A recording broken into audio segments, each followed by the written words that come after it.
The Japanese have attacked Pearl Harbor by air. Ask not what your country can do. Kennedy has been shot. These truths to be self-evident that all men are created equal. Mr. Gorbachev, tear down this wall.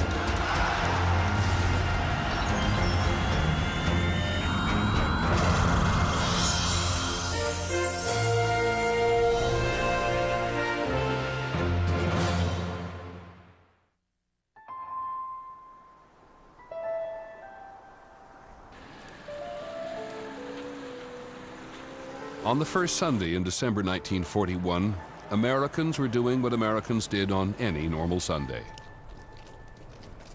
I'd been to see another string of interminable westerns at the Plaza, which we went every Saturday and Sunday, and Guns of the Pecos was the movie that was playing. My father and I were in the living room listening to the Giants football game. My father was sitting next to me suddenly when they announced that Pearl Harbor was attacked. We interrupt this program to bring you a special news bulletin. The Japanese have attacked Pearl Harbor by air. I came home to a household that was somber and quiet, and the radio was on, and was told that the Japanese had bombed Pearl Harbor, which I had no idea where it was. I'll tell you what struck my mind. I thought it was somewhere in Oregon.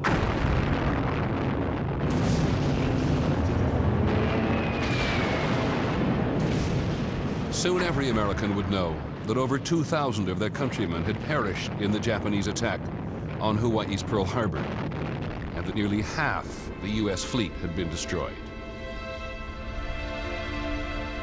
Well, it was absolute horror. People were just shocked. When it happens, you don't know what to think. You're just standing there wondering what happens now. And it was terrifying. We sat down and looked at each other for a couple of minutes, and Max said, "No more civilian clothes." It was a very bad time. Yesterday, December 7th, 1941, a date which will live in infamy. The United States of America was suddenly and deliberately attacked. No matter how long it may take us to overcome this premeditated invasion, the American people in their righteous might will win through to absolute victory.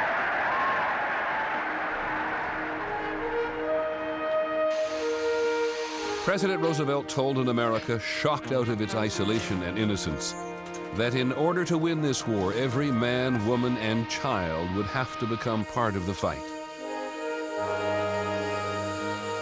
Never before have we been called upon for such a prodigious effort. Never before have we had so little time in which to do so much.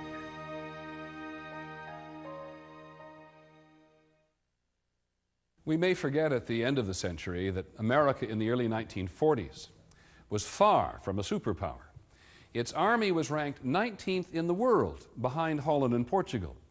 Its industry was still in the grip of a lingering depression. The war, of course, would change all that and many other things as well. It would unite the country in a way never known before or since. To understand the American home front during the war years, you have to understand the texture of the times, a time so naive that most Americans didn't know their president couldn't walk. Certainly a time before television, an instant satellite transmission, when war news took days or weeks to reach newspapers and the newsreels. The survival of democracy was by no means assured.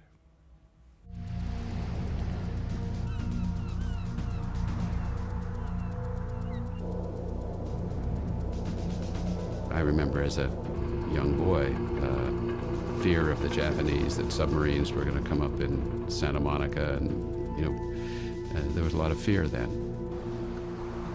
Just 4 days after the Japanese had attacked Pearl Harbor, Nazi Germany and Fascist Italy declared war on the United States. The world was a very dark place.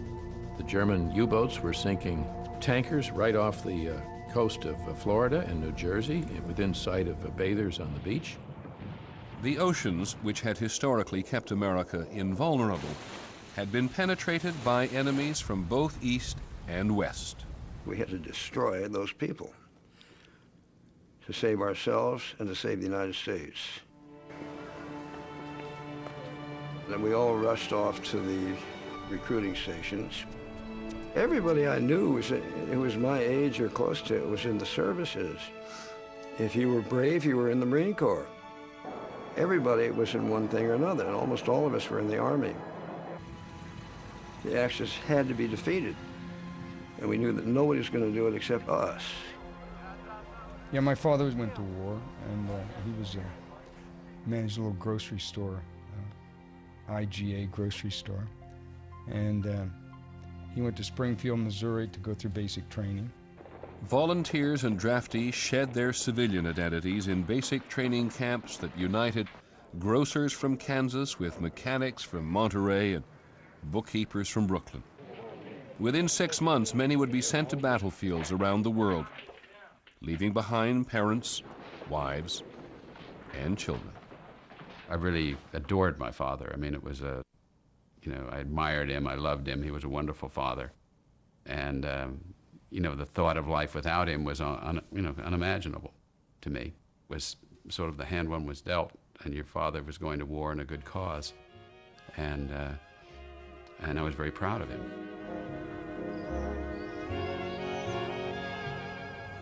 We got married, and then he enlisted. His goal was to be a pilot on a B-24, and he achieved it. He was commissioned as a second lieutenant. He got his wings the same week his son was born. We were all taught when your husband becomes an officer, you're an officer's wife. And you do not show any emotions when they go overseas. You hold it back no matter what, no crying. And we did that. It was tough, but we did it.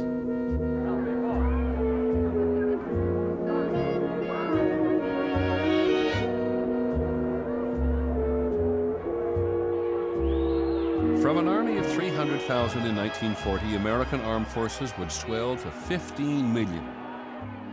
At the beginning of the war, there was considerable fear that these hastily assembled citizen soldiers could hold their own against a highly trained and heavily equipped enemy. News from the front had not been good. 3 months after Pearl Harbor, the Japanese had inflicted a series of humiliating defeats on an America whose confidence was shaken. On February 23rd, 1942, the president tried to calm and to rally a frightened nation. This is war. The American people want to know and will be told the general trend of how the war is going. The president had asked every American to follow his speech on a map.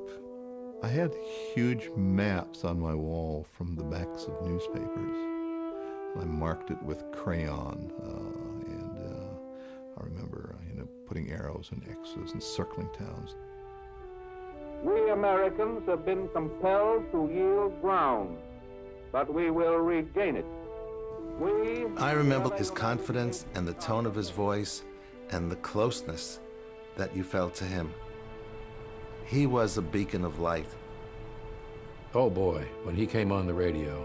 Soon, we and not our enemies will have the offensive. We, not they, will win the final battle. He had the capacity of moving us with words, of inspiring the country, of lifting the country to do more than it might do otherwise. There is one thought for us here at home to keep uppermost: the fulfillment of our special task of production, uninterrupted production. So make your mind up when you get out of bed. Work your head off so you can keep your head Government films pounded home the fact that America not only had to supply its own troops, but meet the needs of its allies as well. Workers in cities across the country responded. During the war at night, the mills would be going full blast, and the sky would pulse red with the blast furnaces going off. And we were told at school, and we heard on the radio and saw in the newspapers that Pittsburgh was helping to win the war. In Detroit, it took just 9 months to convert the entire capacity of the American automobile industry to war production. They dubbed Detroit as the arsenal of democracy. The plants operated 24 hours a day, around the clock. You had bombers coming off the line every 5 minutes. Work till they almost fall out, then somebody take your place. I was working on the Jeeps. We sprayed the Jeeps with this olive paint. Can you imagine working 18 and 24 hours a day, staying in the shop? You run home and look at your family and run back to the shop again. With existing manpower strapped to the limit, there was another pool of workers ready to be tapped. Factory owners were very reluctant to hire women. They argued they'll never learn how to operate these complex machines, and if they come onto the assembly line, they'll distract the men, productivity will go way down, and besides, they shouldn't leave their homes. It'll be the end of the home and the family. But then by about 1942 or 1943, when so many men were in the armed forces, they had to turn to women. So suddenly the whole attitude toward women coming to work changed.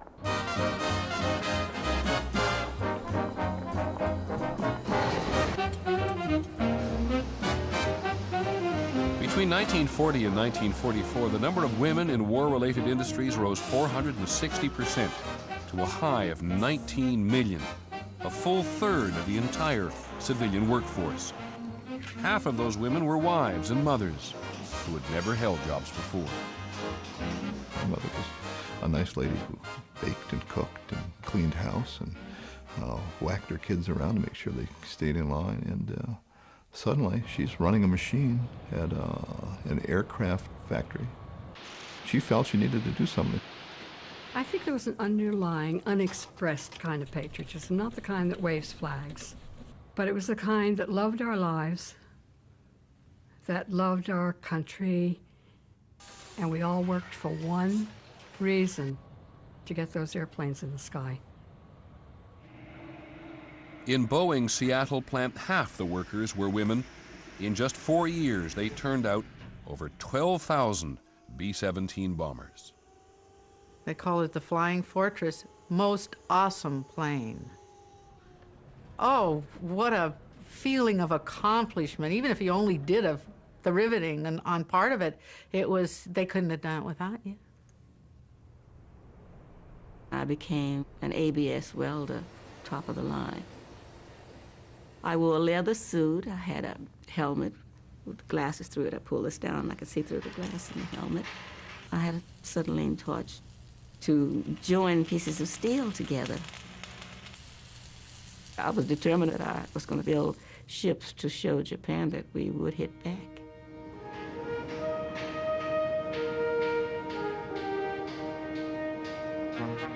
Thanks in large part to these women workers, American factories turned out 4,000 tanks and 4,500 planes every month.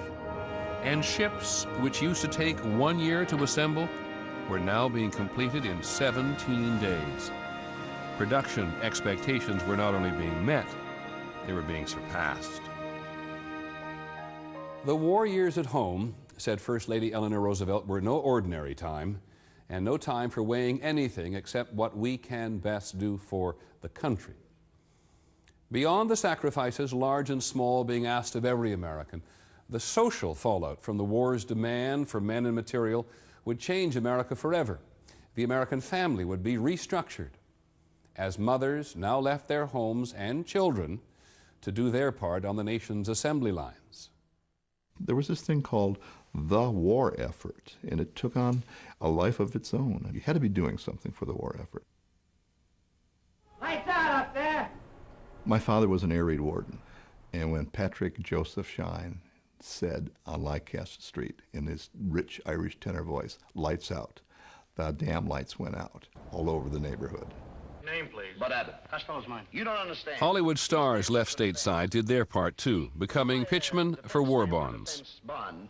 You're saving your money by lending it to Uncle Sam. See, Uncle Sam needs that money to build ships and planes, tanks. And what? Tanks. You're welcome.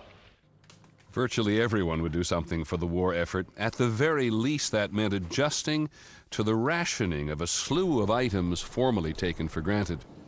There was gas rationing, and you had either A stickers or B stickers or C stickers, which you put in the windshield of your car, and it told how much gas you were allowed. Cut the use of your car. Save its tires by driving slowly and by driving less. The president appealed to a national sense of collective sacrifice, asking Americans not only to do without, but to actively collect the materials of war. Turn in all the old rubber anywhere and everywhere. People sent in their rubber toys from their dogs that had died with a letter saying this was Snuffy's favorite toy and please contribute to the rubber scrap drive. Women cut up their girdles and sent them to Roosevelt personally. Kids would gather up the rubber, gather up the aluminum. There were kids' memories collecting tin foil. Everybody felt that what they did mattered. And that just was as I reflect back on it, of just inestimable importance. And so too were the newsreels and the propaganda films which united the home front in its hatred of the enemy. I remember going and seeing the newsreels, you know, cock-a-doodle-doo, and there you were in the war. I saw it all, you know, invasion of Europe and Africa. You could go there and watch 2.5 hours of newsreels, and it was wonderful. It was all bombs and shells. We were immersed in it.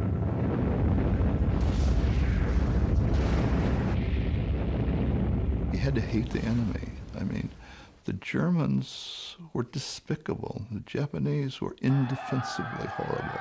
Or the soldiers of Japan, who tossed Chinese babies on their bayonets, slaughtered the Chinese people. We knew that unless we were vigilant, it could happen to us. For these men who would be committing these same crimes today in San Francisco, Chicago, or any town. I was 10 years old. To me, a Jap was a Jap, and the only good one was dead. And I suspect that I pretty well reflected most people in this country in the response to the depiction of the Japanese. The American government's portrayal of the Japanese was as if they were cockroaches, monkeys, beast, subhuman. The fear and loathing of the Japanese brought on by Pearl Harbor had immediate and drastic consequences for Japanese Americans. Notices were posted on the telephone poles saying that all persons of Japanese ancestry were to be removed by such and such a date. It was a sickening feeling. We were quaking in our boots, not knowing what was going to happen to us. What happened was Executive Order 9066, which mandated that all Japanese Americans be removed from the west coast of the United States, where it was feared they might assist any invading force from Japan. In 1941, one of my classmates was George Murakami, and his little brother Roy was at the school. When we did the school play, I played Thomas Jefferson, and George Murakami played George Washington. And we wore the white wigs and did the patriotic speeches. And 2 weeks later, George Murakami and Roy were taken off to the camp for the Japanese. Some 120,000 Japanese Americans were taken from their homes and businesses and sent by rail to 10 internment camps around the country.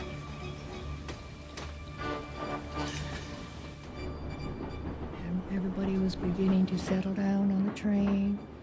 And all of a sudden, I saw my dad, and he is a very unemotional man, a gentleman. But I saw him take out this hanky and go like this, and it just overwhelmed me. It just crushed me to think that he was taking it so hard. It was called Heart Mountain, Wyoming, and that was our camp. It had barbed wire all around, and those camps, desolate, and no sign of any beauty, life, green, anything at all. It was just total absence of everything.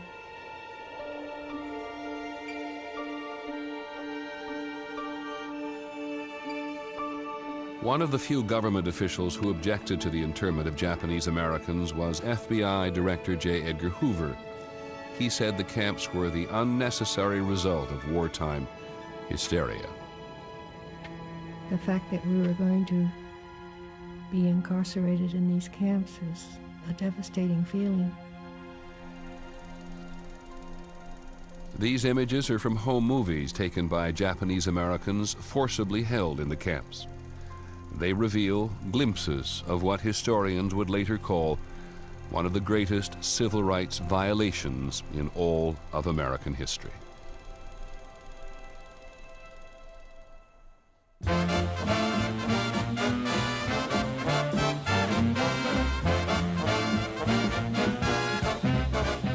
While defense plants were running around the clock during the war, so were the USO dance halls. I was in Seattle, port of embarkation. We were up to our ears in men. All of the services came through there on their way to wherever they were going. We had a great time. If they couldn't dance, we taught them. And if we didn't know their steps, they taught us. We knew those guys were on their way overseas. This was going to be maybe their last big party. The departure of so many men changed the normal rhythms and patterns of American social life. For teenage girls, those changes often meant growing up very quickly.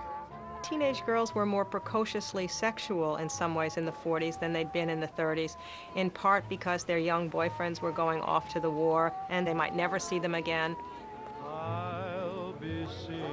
One young man who was not away, kept out of the service by a broken eardrum, would begin a career about now that remained a social phenomenon for half a century. They were able to project some of that newfound sensuality onto this Frank Sinatra character who came emerging on the scene. He came at exactly the right moment to become such a cultural figure.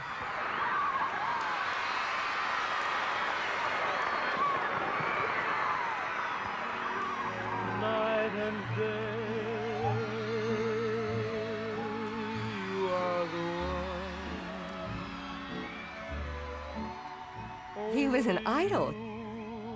I mean, he was my heartthrob, my swoon man, everything. I was a true Bobby Sox screamer.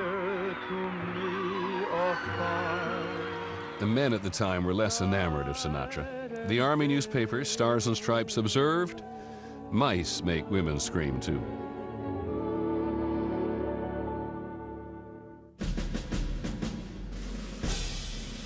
For young boys, on the home front, all the heroes were in uniform.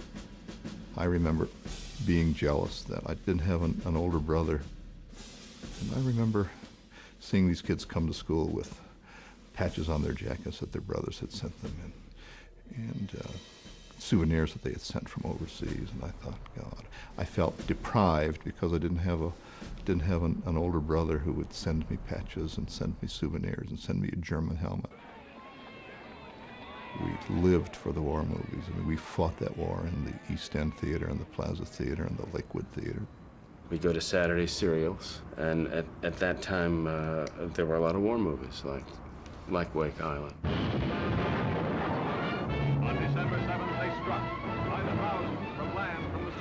anything from So Proudly We Hail to The Purple Heart to Operation Burma. You get fired up in the movies. I remember once during a movie called Bataan, we were losing badly. I think Robert Taylor was trying to hold the Japanese back and couldn't. And Lefty Brosnan, one of the kids in the neighborhood, stood up and threw a golf ball at the screen to try to stem the Japanese onslaught. And all he did was mess up the screen for the rest of the war because it had a big patch in it that you could always see there, you know, and that was Lefty's patch. We played war constantly. We made our own rifles out of wooden boards. We made machine guns out of fence posts, cutting down the enemy. But we had no concept, absolutely none. Nor did most of our parents, absolutely how brutal it was. Families on the home front weren't likely to get much of the truth about the war from the letters that GIs wrote home. What they were doing was assuring their people that they were okay, not in any danger, usually an intense lie, that we were going to win the war very soon, and please send another pair of dry socks, and things like that. I mean, nobody ever told the truth. You know, I'm sick to death of this. I think I'm going to have a breakdown. I think I'm going to go mad. You didn't say that kind of thing, because it would have bothered the recipient.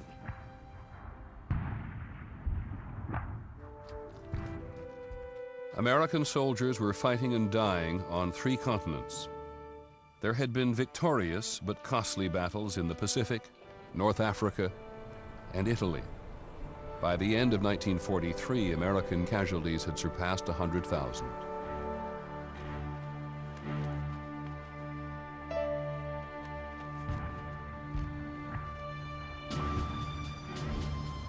People with fathers or brothers or sons in combat were always conscious that someday that knock on the door and the Western Union man would be there with a telegram, you know, with the bad news. Every time the doorbell rang and I didn't know anybody was coming, you were sitting there, is this my telegram, you know? And finally it came. We just couldn't believe it. They were coming back from Berlin. As they were getting closer to England, they got near Benty, Germany, they were hit by flak, and they shot the plane down. Officers had to wait to jump before the other fellows jumped out. So he was about one of the last ones out. He jumped and his parachute never opened. He was too close to the ground. Out of 10 men, 3 of them came back.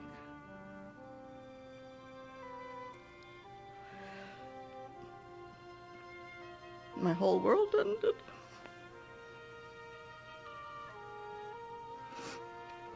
He was a pilot. We were proud of him. I still am.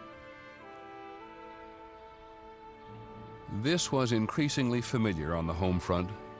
The gold stars placed in the windows of families who had lost a loved one. The realization that this was not fun anymore came to us when the kids from the neighborhood started dying in the war. 2 brothers of 2 of my classmates died in that war, and Jack Callahan being one, and Jimmy Warkomsky being the other.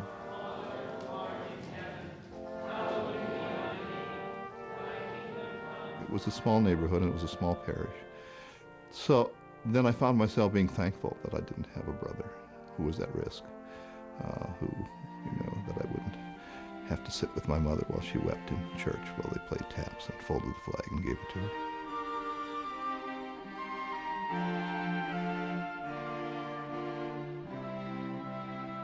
As the death toll rose, so did American resolve. With the fighting entering its 3rd year, the home front was anxious for a deciding battle, one that would end the war and stop the killing.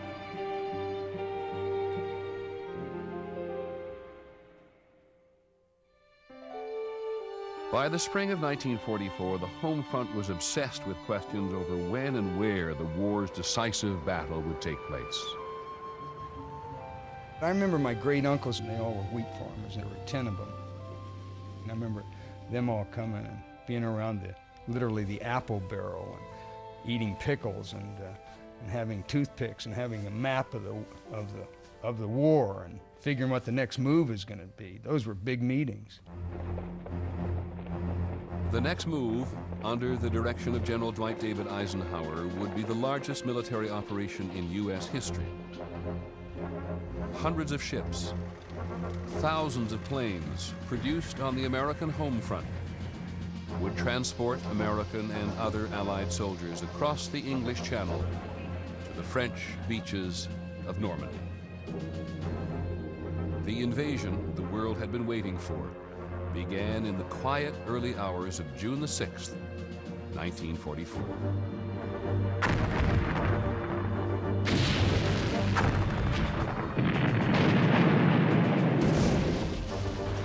It was called D-Day, and it was a bold gamble that, even if successful, would have an enormous cost in lives. Almighty God, our sons, pride of our nation, this day have set upon a mighty endeavor. Lead them straight and true. It was a wonderful moment of national unity when Franklin Roosevelt read a prayer that had been printed in the afternoon editions of the newspaper so people could pray along with him. The impulse to pray was just overwhelming. The churches were filled from sea to shining sea, from the Gulf of Mexico to the Arctic Ocean. The church bells clanged and the people were in the pews praying. Oh, it was a very big event.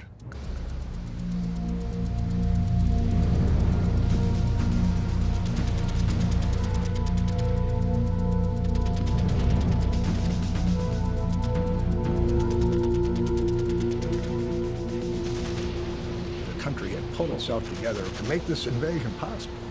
And it was the great achievement of the American Republic in the first half of the 20th century, the D-Day invasion, and it was treated as such here in this country. Blasting big headlines, Second Front, D-Day, invasion.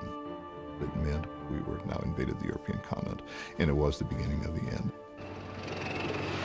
Indeed it was.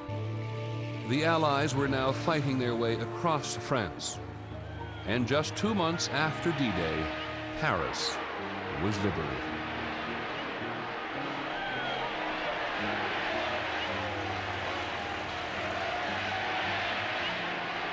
With national spirits lifted, FDR, who'd already won an unprecedented third term, began campaigning for yet a fourth. I don't want to exaggerate the amount that we depended upon Roosevelt, but from a child's point of view, he was very much a part of the celestial furniture. There was God at the top level, and then Roosevelt. The coming election temporarily distracted Americans from events overseas. Republican opponents spread rumors of Roosevelt's failing health. But when he answered charges that he'd sent a Navy cruiser to retrieve his dog, Roosevelt seemed in top form. These Republican leaders have not been content with attacks on me, or on my wife, or on my sons. No, not content with that. They now include my little dog, Fallon. People in the know, of course, knew how sick he was, and I suppose anybody with eyes could have seen in the last campaign that this was a very unhealthy man, but Roosevelt had broken so many laws, in a way already, of limits, of human limits, that the idea that he would actually die was fairly shocking. The shock came on April the 12th, 1945. While Roosevelt was posing for this portrait at his retreat in Warm Springs, Georgia. It was a real sad day. I've seen guys men just break down in tears right at the machine when the news came in the plant that he had died.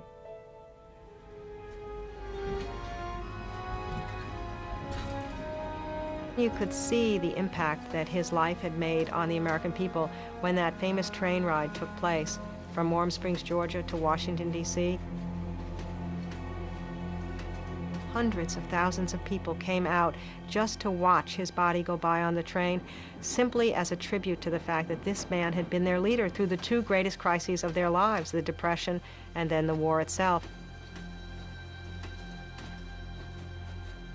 That was the most mournful period that I'd ever seen. No hero that I knew of in America, I think, touched Americans so much. I mean, I saw my mother crying, my father was weeping. It was a tragedy for everybody.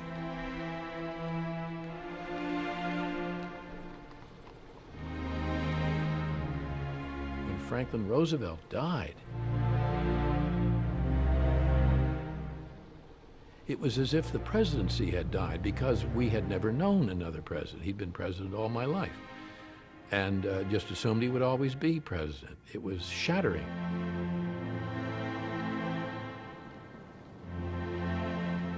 Of course, I was very sorry when he died, but I didn't burst into tears. It didn't bother me as much as it bothered some people who didn't exist in an atmosphere of death as I did. For me, the war was about death. And hundreds and hundreds of thousands of people, important and unimportant, were being killed all the time. He was just another casualty to me.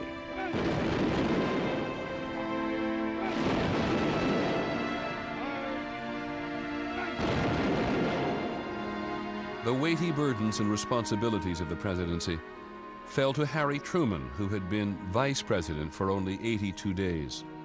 To stunned and confused Americans who thought of Roosevelt as a father, the new president was at best a distant uncle. I wish that Franklin D. Roosevelt had lived to see this day. Truman had a chance to inspire some confidence when, less than a month after Roosevelt died, he announced Germany's surrender. Much remains to be done. The victory won in the West must now be won in the East. A series of valiant American victories seemed to promise that the end might finally be near.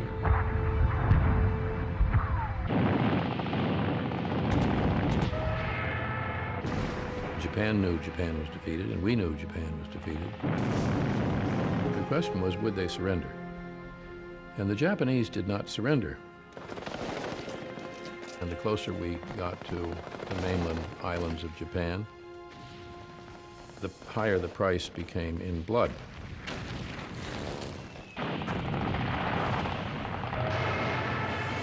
Suicidal kamikaze attacks suggested to Americans that the enemy would fight until the bitter end.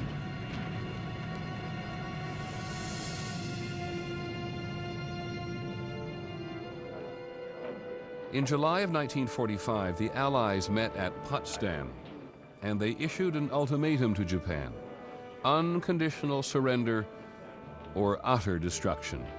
As they spoke, millions of troops were gathering for the final assault on the Japanese homeland. I was in deep despair and regarded myself on, say, August 1st, 1945. I regarded myself as dead already. I knew I was going to be killed. Paul Fussell, who had been wounded in Europe and patched up to fight again, was one of 1 million Americans preparing to attack Japan. I knew that I would be running up the beach at Kyushu. It was all planned. My division was to be in the first wave. I couldn't avoid being killed forever. As troops in the Pacific awaited their orders, a bomber named the Enola Gay took off from the island of Tinian. President Truman hoped it was on a mission that would end the war. The plane carried a new weapon that was the result of the most secret Homefront defense project. For 4 years, 160,000 people had labored at 37 sites, most of them unaware of the magnitude of what they were working on. On July the 12th, the weapon was tested. The decision to use it came less than a month later. It was a decision made by people who also did not understand the magnitude of what they had. Who could? We were at war. And we were fighting an enemy who had not shown any inclination toward mercy whatsoever. And we wanted the killing to stop. Truman said, I dropped the bomb, I made the decision to stop the war. On August the 6th, the Enola Gay's mission was to drop the new bomb on the Japanese city of Hiroshima.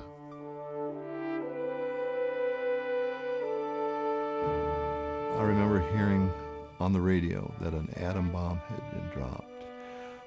And in my head, I spelled it A-D-A-M and wondered, what is this atom bomb? And, why is it so powerful? The world had never seen anything like it. A single bomb that could level an entire city. 3 days later, a second atom bomb was dropped on Nagasaki. The almost inconceivable idea of Japanese surrender was now suddenly at hand.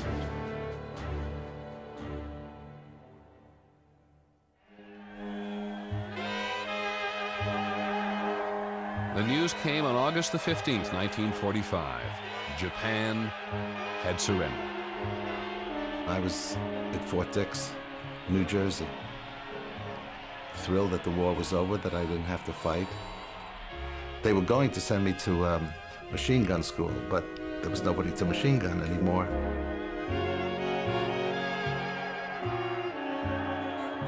It was awesome. It was crazy.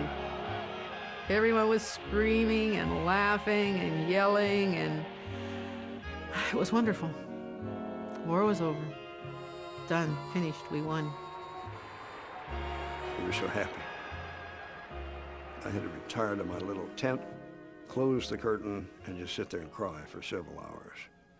Very powerful emotional feeling to be redeemed from certain death into life again.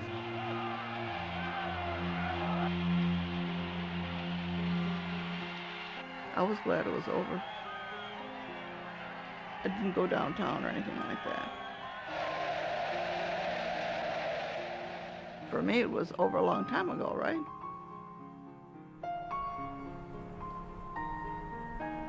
$292,000 Americans paid for democracy's victory with their lives. The 11 million veterans who did return came home to an America seemingly untouched by war, except for one thing. America's pre-war innocence and naivete had disappeared. The day that the Japanese surrendered, I remember going next to our next-door neighbors, Mrs. Lucido, and I said, Mrs. Lucido, the war's over, the Japanese have surrendered. And she threw open the kitchen window and said, yeah, the next one will be with Russia. Closed the window, and that was the conversation.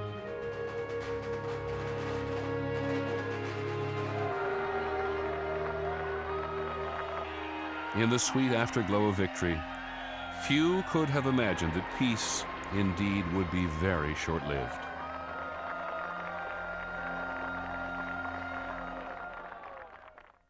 America's returning veterans and their families would forge a prosperity the likes of which the world had never seen. That's on the next episode of The Century, America's Time.